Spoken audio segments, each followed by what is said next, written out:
Itinuturo ng kampo ni Vice President Jejomar Binay si DILG Secretary Mar Rojas bilang nasa likod ng dimanoy sabwatan para sirain daw ang tsansa ni Binay sa presidential election sa 2016.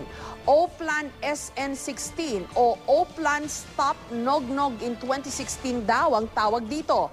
Ayon naman sa Liberal Party na kinabibilangan ni Rojas, wala raw panahon sa ganyang demolition job ang kalihim. May report si Jam Sisante. Itinuro ngayon ng kampo ni Vice President Jejomar Binay si DILG Secretary Mar Rojas na nasa likod daw ng demolition job laban sa Vice-Presidente. Sa isang pahayag ni Attorney J.V. Bautista, tagapagsalita ni Binay, organisado, may pondo at sabwatan daw ang O-Plan na ito na tinatawag daw na O-Plan Stop Nognog 2016. Layunin daw nitong siraan ng Vice-Presidente na nagsabi ng tatakbo sa presidential election sa 2016. Si Rojas naman ang sinasabing manok ng Liberal Party. Ito'y isang demolition job, no? Na well-financed, well-funded, well-organized.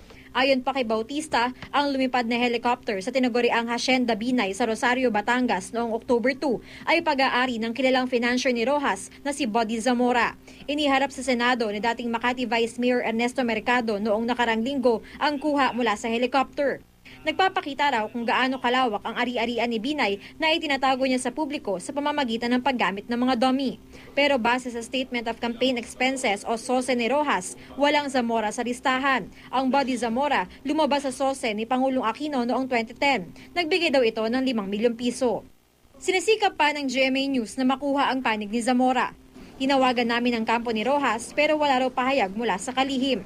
Ang sabi naman, Liberal Party Secretary General at Samar Congressman Mel Senen Sarmiento, wala raw panahon si Rojas sa demolition job na binibintang ng kampo ni Binay. Mukhang nakakarinig at nakakakita raw si Attorney Bautista ng mga bagay-bagay na malayo sa katotohanan.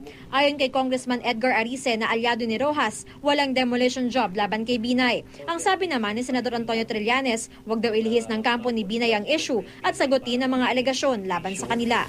At imbis na ang pinag-uusapan itong mga kaliwat kanang ebidensya tungkol sa pagnanakaw nila sa Makati City Hall, ang pag-uusapan ngayon is itong sinasabi nilang conspiracy na ito.